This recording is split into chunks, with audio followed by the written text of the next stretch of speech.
Oke teman-teman, itu tadi jalan atau alur cerita film Lone Survivor. Nah, seperti yang sudah saya sampaikan di awal, sekarang saatnya untuk saya menjabarkan beberapa fun facts atau trivia terkait film Lone Survivor dan historical akurasi atau tingkat keakuratan film tersebut dengan kejadian aslinya atau dengan bukunya. Dan di akhir nanti saya juga akan menjabarkan tentang kontroversi atau polemik dari film Lone Survivor maupun bukunya.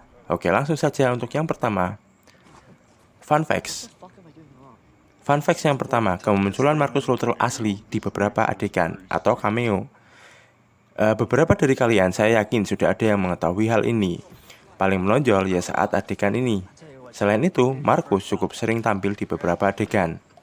Saya sendiri berusaha mencari tahu di kredit film atau di cast film, tapi tidak mengetahui siapakah peran yang dimainkan oleh Marcus. Akan tetapi, dari beberapa referensi yang saya baca di internet, Marcus Luttrell memerankan seorang prajurit bernama Frank atau Frankie. Kemudian yang kedua, siapakah orang yang menolong Marcus? Tentu jika kalian menonton ulasan film saya maupun filmnya secara langsung, secara cermat, hampir tidak dijelaskan siapakah nama orang yang menolong Marcus di film tersebut. Nah, untuk di film tersebut, nama orang yang menolong Marcus adalah Muhammad Gulab atau sesuai dengan kejadian aslinya. Kemudian yang ketiga, apakah kalian memperhatikan beberapa foto di adegan-adegan berikut? Apakah kalian juga menyadari atau mengetahui siapakah mereka? Jika kalian menjawab, foto-foto tersebut adalah wajah asli dari para korban atau prajurit yang menjadi korban dari operasi Red Wings, maka jawaban kalian benar. Peter Berg selaku sutradara sengaja menampilkan foto-foto tersebut sebagai bentuk penghormatan, apresiasi kepada para korban. Selain itu, beliau juga menyisipkannya di post-credit film. Kemudian yang keempat, sebenarnya ini bukan fun facts filmnya sih, tapi fun facts operasi militernya ya. Sekalian saya jelasin di sini aja, karena masih berhubungan lah ya. Operasi Red Wings ini ya diberi nama sesuai nama tim hoki di NHL atau National Hockey League Amerika Serikat, yaitu Detroit Red Wings. Nah, militer Amerika Serikat itu cukup sering menggunakan nama-nama tim olahraga sebagai nama operasi militer mereka, terutama di tahun-tahun tersebut. Setelah operasi Red Wings, ada operasi Whalers yang memiliki objektif untuk memberikan dukungan dan stabilisasi keamanan pasca operasi Red Wings yang gagal total. Nah, operasi Whalers ini juga menggunakan nama tim hoki, yaitu New England Whalers. Nah, itu tadi sedikit fun facts dalam film Lone Survivor. Jika kalian juga menemukan fun facts yang lain, silahkan aja cantumkan di kolom komentar. Nah, sekarang saya akan membahas historical accuracy atau tingkat keakuratan film tersebut dengan buku yang merupakan sumber referensi dari film Lone Survivor ini. Selain itu, saya juga akan membandingkan dengan kejadian asli atau kejadian nyata yang juga bersumber daripada saksi-saksi yang kredibel. Tanpa berlama-lama, mari kita bahas bersama-sama. Untuk yang pertama, di dalam film, penonton diberikan narasi persuasif jika operasi Red Wings merupakan operasi yang dipimpin oleh Navy SEALs, atau seolah-olah operasinya Navy SEALs. Ada yang berpikir demikian?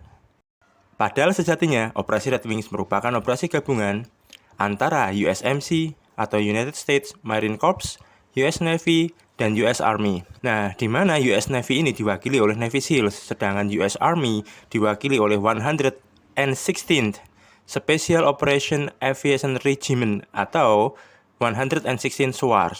Operasi Red Wings ini merupakan operasi yang dipimpin oleh USMC atau United States Marine Corps yang diwakili dan dikomandoi oleh 2nd Battalion 3rd Marine Regiment. Sedangkan Navy SEALs bertugas sebagai tim surveillance atau recon, yaitu tim pengintai dan tim pengawasan. Kemudian untuk 116 SOAR bertugas sebagai mobilitas dan bantuan udara. Nah, 116 SOAR ini sebagai informasi aja ya, kalau di Indonesia itu mirip atau sama dengan penerbang angkatan darat. Kemudian yang kedua, siapakah Ahmad Shah? Di dalam buku yang ditulis Marcus Luttrell, dia menyatakan bahwa Ahmad Shah adalah anggota Al-Qaeda yang berafiliasi langsung dengan Osama bin Laden. Sedangkan di film menyatakan jika Ahmad Shah adalah senior Taliban. Jadi, manakah yang benar? Beruntung bagi Peter Berg, karena beliau juga mencari beberapa informasi dari sumber yang lain dan menyadari kesalahan Marcus Luttrell yang ada di bukunya tersebut, sehingga dia merevisi hal tersebut di dalam film. Sebagai informasi tambahan, pada era Taliban berkuasa sebelum kedatangan Amerika Serikat, Ahmad Shah sebenarnya juga menentang kekuasaan Taliban. Akan tetapi semenjak Amerika Serikat dan koalisinya menginvasi Afghanistan dalam operasi Enduring Freedom, Ahmad Shah memilih untuk bergabung dan berjuang bersama Taliban. Kemudian yang bersangkutan juga tidak bertanggung jawab atas meninggalnya 20 marinir Amerika Serikat, seperti yang disampaikan di film, karena faktanya hanya ada 2 tentara Amerika Serikat yang gugur di Provinsi Kunar sebelum operasi Red Wings. Kemudian yang ketiga, tim Murphy menemukan keberadaan Ahmad Shah. Di dalam buku, Markus menyatakan bahwa mereka masih dalam proses pengawasan untuk mencari tahu keberadaan Ahmad Shah, sebelum akhirnya mereka kepergok oleh para penggembala kambing. Keempat, masih berhubungan dengan yang ketiga, penggembala kambing. Di film diperlihatkan ada 3 orang penggembala kambing, di mana salah satunya berusia sudah sepuh dan 2 lainnya seumuran remaja. Faktanya memang ada 3 penggembala, tapi hanya ada 1 penggembala yang seumuran remaja. Kelima, the vote, atau pengambilan keputusan untuk nasib para penggembala. Letnan McMurphy berkata bahwa diskusi tentang nasib para penggembala bukanlah sebuah voting. Akan tetapi, berdasarkan pengakuan Marcus Luttrell di buku Lone Survivor, keputusan tersebut merupakan keputusan yang diambil berdasarkan hasil dari voting mereka berempat.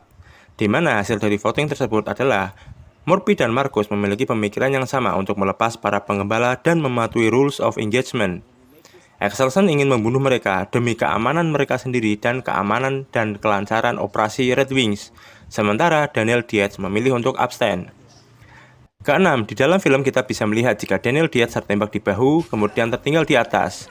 Tidak lama kemudian dia dilucuti oleh para milisi dan meninggal bersamaan dengan Mike Murphy. Realitanya, Danny meninggal saat dibantu oleh Marcus. Saat mereka diserang, Danny yang sudah terkena beberapa tembakan, kemudian dibantu oleh Marcus untuk berjalan. Tapi sialnya, dia kemudian terkena tembakan di belakang kepala dan membuatnya meninggal saat itu juga. Ketujuh, di film saat Mike Murphy meninggal, tidak ada sesuatu yang bisa dilakukannya. Maksud saya, tidak ada dialog ataupun adegan perlawanan dengan senjata yang dia bawa. Dia hanya pasrah menerima tembakan setelah berhasil menghubungi markas. Nah, realitanya, di dalam buku Lone Survivor yang ditulis Marcus Luttrell, Mike Murphy berulang kali meminta tolong kepada Marcus agar diselamatkan. Marcus pun mendengar hal tersebut, namun tidak dapat berbuat apa-apa. Ya, bisa kita asumsikan jika Marcus juga dalam posisi yang sedang kesulitan. Akan tetapi, adegan ini tidak ditampilkan di dalam film. Kemudian yang kedelapan, Marcus melihat kedatangan heli Chinook yang akan menyelamatkan mereka. Begitu juga dengan Axelson. Realitanya hal tersebut tidak pernah terjadi, karena tim baru datang beberapa jam pasca informasi yang didapatkan markas dari laporan atau telepon Mike Murphy. Jadi kemungkinan besar Marcus sudah pergi menjauh dan berada di sisi lain di gunung tersebut, dan Axelson kemungkinan besar sudah meninggal. Marcus berjalan untuk mencari tempat aman. Setelah berhasil meloloskan diri dari kejaran milisi, kita bisa melihat kalau Marcus berjalan tertatih-tatih untuk mencari tempat yang aman dan mencari sumber air. Sedangkan menurut Marcus Luttrell, di dalam buku yang ia tulis, hal tersebut tidak dapat dilakukannya karena cedera yang parah di kakinya dan dia terpaksa harus merangkak sejauh beberapa kilometer. Kesepuluh, di film Marcus mengobati lukanya sendiri dan mencabut serpian logam dengan bantuan pisau. Marcus tidak mengobati lukanya sendiri. Muhammad Gulablah yang membantunya untuk mencabut serpian logam yang ada di tubuh Marcus dan juga membersihkan luka-lukanya. Ke-11, nama desa. Di dalam film disebutkan jika nama desa tempat Marcus diselamatkan adalah Desa Kandis. Sedangkan yang sebenarnya desa tersebut adalah Desa Sabrai. Ke-12, Marcus akan dieksekusi. Marcus yang sempat dibawa ke desa kemudian ditemukan oleh kelompok Tarak dan kemudian dibawa untuk dieksekusi nyatanya tidak pernah terjadi. Bahkan perang antara milisi versus penduduk desa di akhir film juga tidak pernah terjadi. Apa yang terjadi adalah Marcus memang sempat didatangi para milisi. Dia diinterogasi dan dipukuli selama kurang lebih 6 jam. Namun salah satu sesepuh desa dan Muhammad Gulab menghentikan interogasi tersebut dan mengusir para milisi. Selama kurang lebih 4 hari Marcus berada di desa tersebut. Milisi pimpinan Ahmad Shah ini juga bolak-balik datang ke desa dan meminta Marcus, namun selalu ditolak oleh para penduduk desa, termasuk Muhammad Gulab. Karena mereka memegang teguh Pashtun Wali. Ya, Pashtun Wali yang merupakan sebuah kode kehormatan di mana warga desa harus melindungi orang yang datang ke desa mereka sebagai tamu dan memohon bantuan. Nah, saya pernah membaca juga di internet jika Pashtun Wali ini pula lah yang pernah terjadi kepada Osama bin Laden. Jadi, pada saat Amerika Serikat meminta Osama bin Laden dari pemerintahan Taliban yang berkuasa di Afghanistan pada saat itu, Taliban menolak karena mereka juga menjunjung tinggi Pashtun Wali. Jadi, kalau menurut saya, ini sebuah ironi. Ke-13, markas mengirim tim untuk menjemput Marcus setelah mendapatkan catatan yang ditulis Marcus Luttrell dan dibawa oleh salah satu penduduk desa. Hal tersebut tidak sepenuhnya salah, akan tetapi sebelum catatan itu datang atau tiba di markas sudah mengirimkan tim untuk mencari dan mengevakuasi korban dari helikopter Chinook segera setelah musibah jatuhnya helikopter tersebut. Nah, pada saat itu, tim Rangers kebetulan mendapatkan sinyal dari emergency beacon atau pemancar darurat yang biasanya ada di rompi para tentara menyala di salah satu rumah yang berada di desa tersebut. Tim kemudian menuju ke lokasi tersebut. Dan di tengah hutan, mereka bertemu dengan Markus dan Muhammad Gula beserta penduduk desa yang lain. Markus dan Muhammad Gula pada saat itu akan pergi untuk mencari tempat persembunyian yang lain dari para milisi Taliban. Setelah itu, para Rangers kemudian diajak ke desa. Di desa, tim Rangers disuguhi jamuan teh bersama dengan penduduk lokal, Muhammad Gula dan Markus Luttrell. Ini berarti Markus dalam kondisi yang cukup stabil dan berbanding terbalik dengan yang ada di film, di mana dia dalam kondisi sekarat bahkan sempat kehilangan denyut nadi. Ya, sekarang kita pikir juga ya, mana ada orang yang sekarat kayak gitu tuh sampai kehilangan denyut nadi ya, bisa ngeteh bareng. Selain itu, jika kita perhatikan di film, sebelum Markus itu dibawa helikopter diselamatkan, dia kan juga sempat dipukul itu, sempat melakukan perlawanan. Ya, sekarang dipikir aja lah ya, artinya kan dia juga masih punya kekuatan, masih punya power gitu kan. Tapi kok tiba-tiba begitu masuk helikopter, habis diinfus, malah sekarat. Kan cukup aneh juga adegan ini. Nah, selain itu juga, saat tim membawa Markus kembali ke pangkalan, Muhammad Gulab juga ikut bersamanya. Dan ini juga berbanding terbalik dengan yang ada di film. Oke, itu tadi pembahasan historical accuracy atau tingkat keakuratan film Lone Survivor dengan buku Lone Survivor yang menjadi sumber atau referensi dari film tersebut. Selain itu, juga membandingkan dengan kejadian aslinya. Nah, untuk bagian yang terakhir, kali ini saya akan membahas tentang kontroversi. Seperti yang kita ketahui, di dalam sebuah film tentu akan menimbulkan pro dan kontra ataupun kontroversi. Terutama film-film yang biasanya diangkat dari kisah nyata ataupun terinspirasi dari kisah nyata. Begitu juga dengan film Lone Survivor ini, ada beberapa hal yang mungkin hingga saat ini masih diperdebatkan. Oke, langsung saja kita bahas. Untuk yang pertama adalah jumlah musuh. Jika kita perhatikan dengan seksama, sebenarnya berapa sih jumlah musuh di film ini? Di awal tactical briefing tidak dijelaskan. Kemudian pada saat pertama tiba di pos pengamatan, Luttrell melihat ada sekitar 10 lebih orang milisi. Lalu berdasarkan perkataan Excelson saat perdebatan di adegan penangkapan 3 gembala kambing, X bilang jika akan ada 200 orang yang akan menyerang mereka, atau sesuai dengan apa yang disampaikan Markus Luttrell di buku Lone Survivor, di mana Markus juga menyatakan jika ada 80 hingga 200 milisi yang kemungkinan menyerang mereka. Akan tetapi, berdasarkan laporan pasca perang atau After Action Report yang dibuat oleh Markus Luttrell, Markus menyatakan jika mereka diserang oleh sekitar 20 hingga 35 milisi. Ini sebuah keanehan. Kenapa? Buku dan AAR ditulis berdasarkan kesaksian orang yang sama, tetapi bisa memiliki isi yang berbeda, bahkan berbeda jauh. Dan ini yang membuat adalah orang yang sama. Sangat aneh. Kemudian berdasarkan buku Victory Point yang dibuat oleh jurnalis Ed Darak, di mana salah satunya membahas tentang kegagalan operasi Red Wings, Ed Darak yang mendapatkan sumber dari salah satu laporan intelijen dan juga informasi dari beberapa orang dari pasukan 2nd Battalion and 3rd Marines yang tentunya juga terlibat dalam operasi Red Wings, jumlah musuh hanya diperkirakan hanya 8-10 orang. Namun, meskipun sedikit, mereka dibekali dengan senjata yang cukup lengkap. Di antaranya jelas senapan serbu AK-47 atau turunannya, senapan mesin, RPG, dan mungkin sebuah mortar 82 mm. Kemudian yang kedua, baik Markus ataupun beberapa orang yang telah menonton film ini pasti mengira jika melepaskan para penggembala adalah sebuah kesalahan fatal. Karena para penggembala itu melapor ke Taliban segera setelah mereka dilepaskan. Dan kemudian, Taliban pun memburu Murphy dan kawan-kawan. Namun, hal tersebut disanggah oleh kesaksian Muhammad Gulab. Menurut kesaksiannya, dia dan beberapa warga desa bisa mendengar dengan jelas suara helikopter Chinook pada saat mereka tiba malam hari, saat mereka menurunkan pasukan tim Mike Murphy. Lagi, menurut Muhammad Gulab, dia mendapatkan laporan dari penduduk desa yang lain bahwa kelompok Ahmad Shah juga mengetahui kedatangan Navy Seals. Kemungkinan besar para milisi bersiap begitu mendengar suara helikopter tersebut, sehingga di pagi hari para milisi mulai melacak para anggota SEALs. Karena menurut laporan Markus, tim mereka langsung diserang tidak lama begitu mereka melepaskan para penggembala. Bahkan, para milisi sudah menyiapkan video kamera. Ya, sebuah video kamera untuk merekam perburuan mereka dalam memburu para Navy Seals, yang nantinya akan dijadikan alat propaganda. Video ini pernah saya tonton di YouTube, dan nanti akan saya cantumkan linknya di deskripsi.